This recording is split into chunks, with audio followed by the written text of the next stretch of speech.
Take the shackles off my feet so I can dance. I just wanna praise you. I just wanna praise you. You tried it, Erica. You tried it. Hello there. This is Auntie, and I am here to do a review on Mary Mary, Season 6, Episode 2, Who's Number 1. If this is your first time being here, please like, comment, and subscribe to my channel.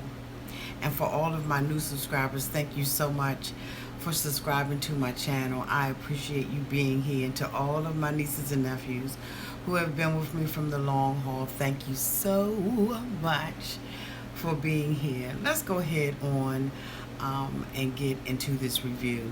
We start this episode off the same place that we ended with Gugu, Erica, and Warren, Teddy, and Tina in the living room of Miss Honey's home. And Gugu says, who's number one? Basically, is this going to be a sister against sister type of thing? She goes on to say that they have 4 different agendas. Teddy doesn't want Tina stressed out. Tina and Erica want solo careers. And Warren wants a Mary Mary album. Because after all, we know from previous episodes that Warren owes Sony a Mary Mary album. I wish they would go ahead on and marry this album, get it over with so that this man can live and breathe in peace. This thing has drawn out so long that I'm just like tired of it. Tired of it. I'm so ready for us to move on to something else. I mean, I cannot even imagine being in their family, being in their home with all of this talk of an album just constantly looming over top of somebody's head. Like, it has gotten out of control. Tina was like, look, I ain't got time for this crap. I'm not going to sit up here and continue to worry about this. I'm out. She rolls out, and I don't blame her, because I could not sit there and go through that over and over and over and over and over again. Like, it's out of control. We hear Erica talk about, her solo album. As you know from last episode, the sisters are both releasing their CDs on the same exact day. Erica and Warren, they not feeling it. And Tina's like, whatever. It's whatever. Erica said, you know what? I want my solo career. Huh? I thought you wanted the Mary Mary album. But I guess she wants the Mary Mary album because this is what her husband wants. And in order to get her husband off of her back, she has to get her sister, by hook or by crook, to do an album. But yet and still you want a solo career. Okay, I'm a little bit confused. Which one is the priority here? We hear her all throughout this particular episode talk about how she wants to be number one. We all want to be number one. But I think it's just the way that it comes off. It comes off, a kind of little pompous or arrogant, or just, I'm all that and a bag of chips, and basically the house in which the chips are made. I don't know. It's just something about the way that she says it. And granted, I respect them in the industry. This review is about what I see and not about what I think. And so I just, I don't know. She says, I just want to win. At what cost, Erica? At what cost do you want to win? Next, we see Erica and Tina. They're in the studio, and they're going over shackles. Put the shackles on my feet so I can dance. I just want to praise him. I just want to praise him. They're going through all of that. And for some reason, Tina's not getting the notes correct. And I'm just like, okay, come on, girl. But I understand that at being a singer, if you're not warmed up, if you're not used to singing to that, um, if you're not used to singing in that particular style, then your voice has to really be stretched and trained to go back to that level again. A couple of weeks ago, I had to go and sing at a program, and we were singing the old songs that we used to sing back in the 70s and the 80s. And trust and believe me, what we're singing, the praise and worship songs that we're singing now, I gotta have you, I gotta have you, I gotta have you, I gotta have you, oh Lord, yeah, I gotta have you. I gotta have you, I gotta have you, I gotta have you. Those songs that we're singing now don't take the same effort that it took to do a change. A wonderful change has come over me. He changed my life, and now I'm free. It comes from a different place in the diaphragm, I'm sorry. And so, it is different. So I understood where she was, because I was there a couple of weeks ago, and we all old now, and we were half hacking and coughing, and you know what I'm saying? It's different. So I understood where she was. Erica, who has been doing her solo career and still being out there in the street, not dealing with stress and all of that kind of stuff, with infidelity in her marriage, she's used to having her vocals stretched that way. Because after all, she has that, I need just a little more Jesus. I need, so she's used to that gut singing. So when you haven't done that in a while, you're going to be a little rusty, you know what I'm saying? But Tina goes on to say, I think my sister is competing with me. And Erica is. Unbeknownst to Tina, that is what is on Erica's mind. Her mind is to compete with her sister and to go for the gold. She wants her song to be number one. She's basically in it to win it. And she's going to kick, scream, drag, do everything she has to do in order to be number one, even at the cost of her sister. And of course, they're having this rehearsal because they're going to Israel, and they have to get that done. And then Erica, at the end, Tina leaves out. She's frustrated. She leaves out of rehearsal, and Erica is left holding the bag, of course, because Tina is famous for walking out of a room or walking out of a situation. And Erica says, all I want is my single career. Again, where's that coming from? You know what the Bible says, though? Out of the abundance of the heart, the mouth speaketh. So anyway, Erica's at home. She's packing and everything. I don't know, I guess to go to New York, because she has a concert that's coming up in New York, Brooklyn. And Warren comes in. He's looking kind of a little raggedy. I was like, God dang, what is going on? I mean, done that right there. I mean, fix that. It just looked a little. So, anyway, he comes in and he asks her how rehearsal went. And she was like, it was okay. We're going to do this, with the whoop, whoop, and the whoop. And here he comes in now, and he's the manager, the producer, the executive producer. He's all that. He's not Erica's husband. And even he said, that he has a hard time with separating husband from manager.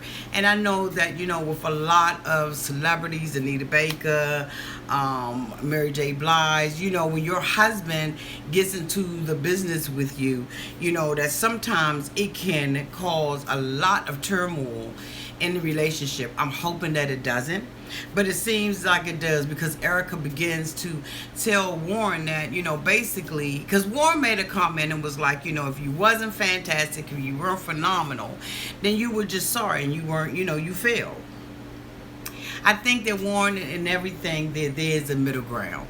And yes, you have to be excellent. You want to operate in the spirit of excellence. But I thank God for a merciful God who gives us both grace and mercy and gives us allowance. Love, the Bible says in 1 Corinthians 13 that love make allowances. And I just believe that there is an allowance for them, and that because people love them, that God will be able to make the increase in whatever gift that they give to him. And I know that, yes, they should be ready. They should practice and everything.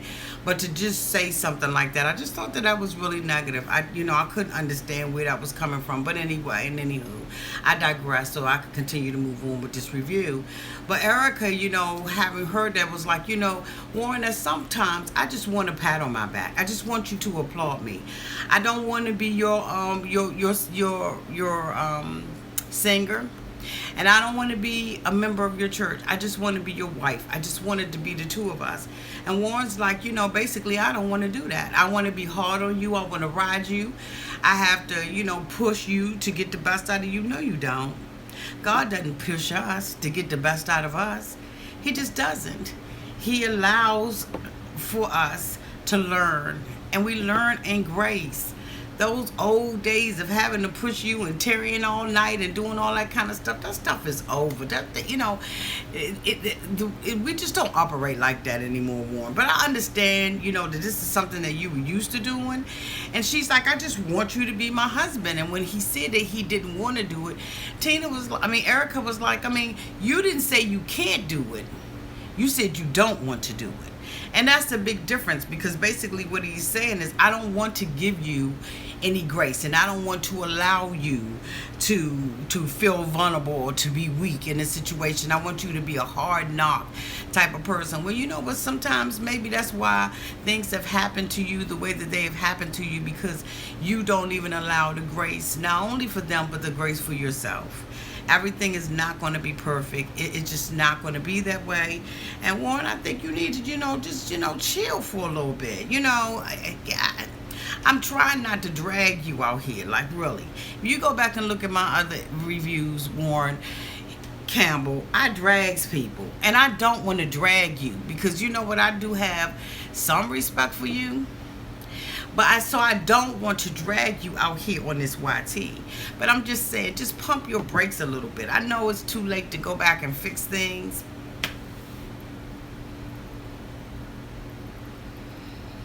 Erica says to him, one of the things that I thought was noteworthy is that she says, I just want you to ask me how I feel and just want to do stuff because you want to see me smile. Boo, that's gone. Only thing he want to see smile is his pocketbook. Because, see, your husband is in debt. He's indebted to Sony. And then he keeps saying, I have to give them I have to give Sony an album. I. But it's not based on you. And that's the problem. That's why you haven't been able to give it to him. Because,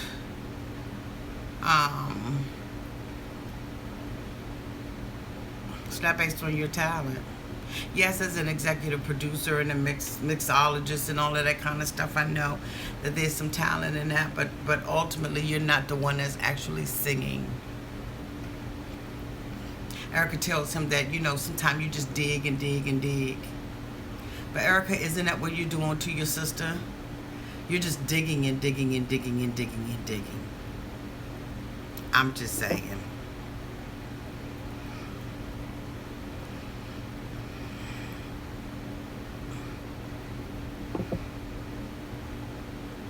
So the next thing we see is Tina, Teddy, and Erica in an office, and they are going to be talking with Tina's marketing strategist.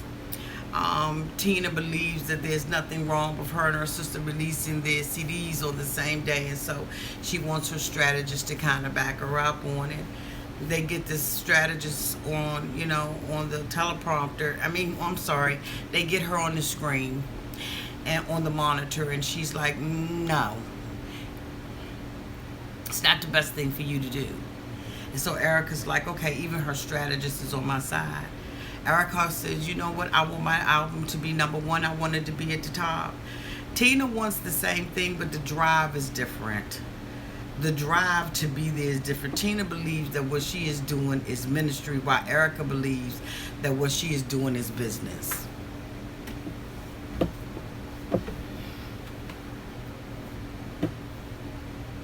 Teddy goes on to say, you know what, Erica, you are basically the king of radio. I think he meant to say queen. But anyway, he said K.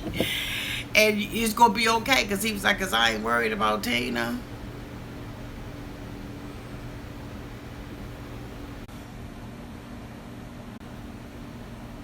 I would be.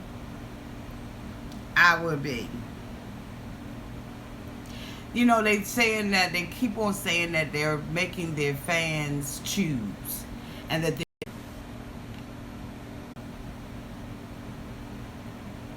that they're putting their fans in a position where they're going to have to choose who they're going to support. I think that the fans can support both of them. I don't think that it's not, I think that there's room for everybody. And so, I don't know. Erica comes over to Tina's house, and we see Tina kind of, writing and got her headphones in. I guess she's...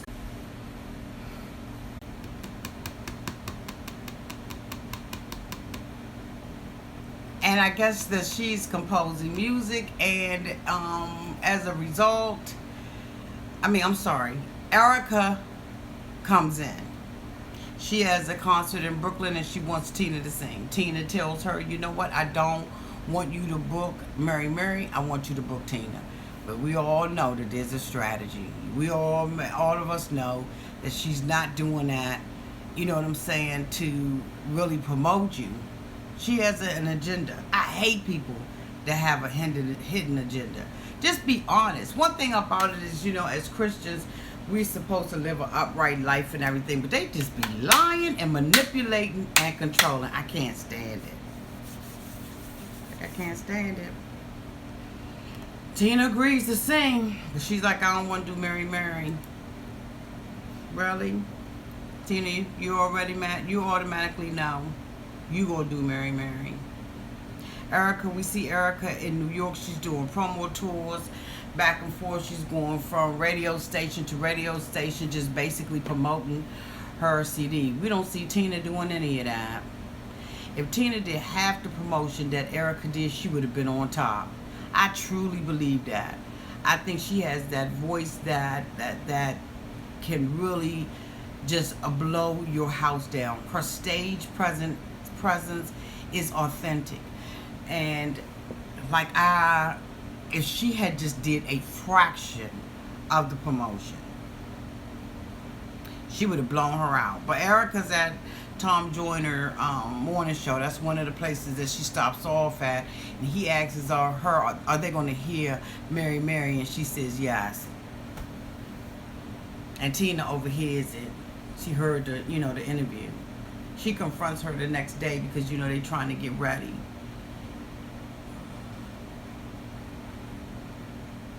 She don't have an answer. So anyway,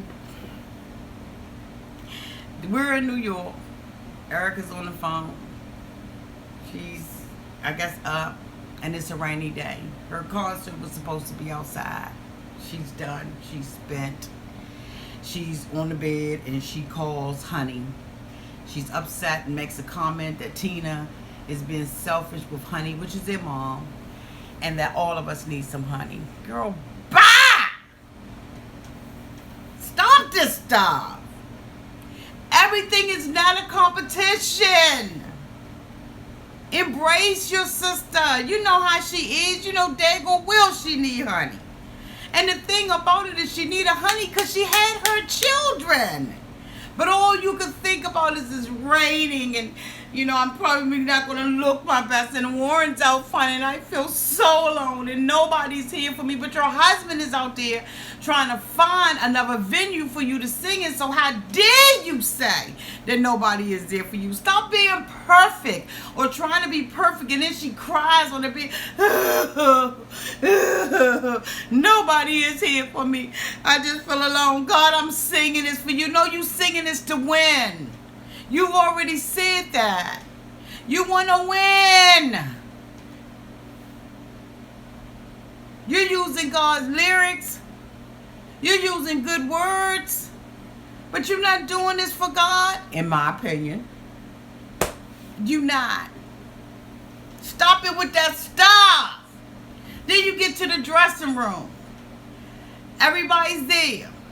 Tina says, I heard you on the Tom Joy in the Morning show saying that, it was going to be Mary Mary. You can't just sing a little bit. No, I told you when we were home that I wasn't going to do that. You're so manipulative and deceitful. Ask for forgiveness. Repent of that stuff and turn away from that. Stop doing that. Oh my God, it's so ugly and unattractive. And it just does not show Christianity in the best light. And I know you human. Before you say it, I already know you human. But you know what? You got to stop, because God is supernatural. Allow him to put his super on your natural so that you can do the right thing. God. She goes in, she gets her hair done, she comes out. Tina's on the stage. Tina sings her song. Because it's too hard not to. It's too hard not to. Then Erica sings her song. I don't even remember what it was. And all of a sudden, Erica goes into, take the shackles off my feet so I can dance. I just want to praise you. And Tina's in the audience. So you put her on the spot anyway. Despite what she said. You said, forget it. It's going to be my way. How dare you do that? I wouldn't have got up there. I wouldn't have did it. Erica, you just not looking good this season. I know you want to come off as the perfect sister that doesn't have any issues, even though we did see a little bit, the editors allowed us to see a little bit of you and Warren going back and forth, but you want to be the perfect sister. You're the one that keeps it together, and you're the one that has a good marriage, and you're the one that has everything, and you have the #1 song. But what shall it profit a man to gain the whole world and lose his own daggone soul? Then we see a cute little clip of Teddy being with the daughter. She is going to be graduating from the 8th grade, and she asked her dad if she could wear a little bit of makeup. I thought it was so cute and endearing. So cute and endearing. And he said yes. She said, Mommy didn't think you would say yes. Teddy, I thought that was very endearing, and it's nothing like the love between a father and a daughter. Kudos to you. I just, I'm hoping that Erica really gets herself together. Immediately after, they go back into the dressing room, and Erica is told that her song is #1. And you know what? I looked and I saw that Tina was genuinely celebrating her sister, as everybody else in the room did as well. And then he tells Tina, and yours is #2. Tina was happy. She believes in her song. You should. If you put a song out there, you should believe in it. Back it up all the way. One of the things about it, Tina, is that you keep saying that this song is telling people how to forgive. But it doesn't. It just says how you feel. But it didn't say anything like, I had to get on my knees and pray, 'cause I was ready to kill everybody in the house. Oh, even the mouse. And I prayed. I sought guidance, and I read my word. And every day I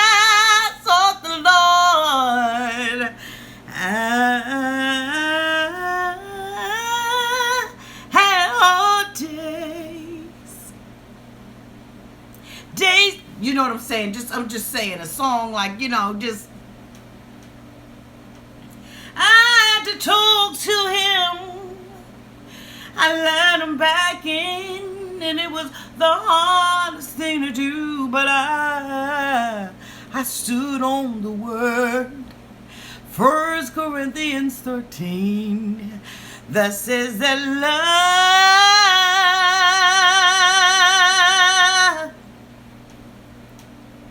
Yeah, I know my keys and all that stuff is off. I'm just saying, I'm just trying, That's the kind of stuff that says what you did. Now, too hard not to, it's all right. But that's just, that ain't even scratching the surface. Really get in there, girl. Give us some music that's really going to be gut-wrenching. Tell us how you had to pray. And how you knew that, the Bible says that love suffereth long. That love doesn't take an account of evil being done to it. Those are the kind of words that we need to hear from you.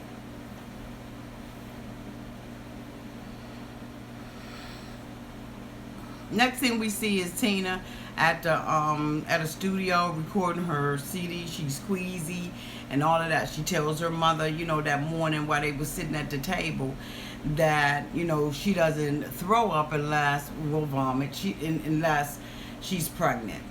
Her mom's excited and giddy because she's having a baby, or she thinks she's having a baby. Tina's like, me and Teddy don't want another baby. Well, guess what? You gotta do what you gotta do not to have one.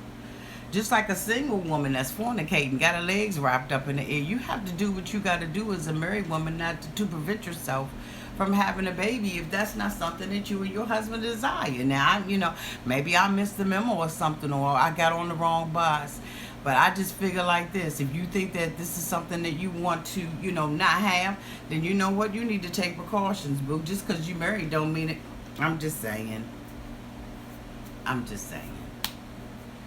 So anyway, she goes into the room. Google goes in her pocketbook and finds the pregnancy test.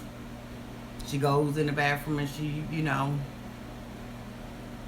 takes the pregnancy test. She comes out with it in her hand and Teddy sees her. The thing about it was when she was at the studio, Erica kept trying to control everything. And Google was like, but just because you number one don't mean you run nothing. You don't run nothing but your mouth. As the day went on and Tina was, still trying to do her thing, and Erica came over there and was trying to regulate something, and Tina was like, no, she was like, you know what, I got to go, because I just was trying to help. I got to go. You just like your sister. Y'all ain't no different from one another. Egos.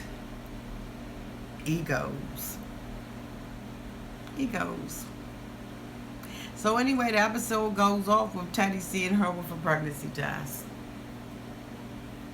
I don't know, sometimes when you see people, you think a certain way about them, you wish that you could continue to live in that little bubble where everybody is perfect and has a perfect life. And when you have to come out of that bubble and face reality that everybody, no matter who they are, has their faults, including me, it's a little disheartening. But you know what? At the end of the day, they're making music and they're singing words and lyrics and that motivate and inspire people. I say keep it up. But I'm so glad that this season 6 is the last season, because I don't think that we would have been able to stomach too much more of their reality and who they really are. It's almost like, when you are following behind someone that you put really, really high on the pedestal, and we shouldn't put man on the pedestal at all, because none is perfect but God. But you do have a certain expectation of people's lives, and when I look at these sisters, they have really fallen short of what I thought about them. I'm just saying. But everything that shines ain't gold. But anyway, that's the end of this episode. Again, please like, comment, and subscribe to my channel. Thank you so much for being here and for enduring with me. I am sorry for the breaks that's in between, but my phone rang like 3 times. So I apologize for that. I love you to pieces. Auntie loves y'all, loves you all, and you know that. God bless you. Bye-bye.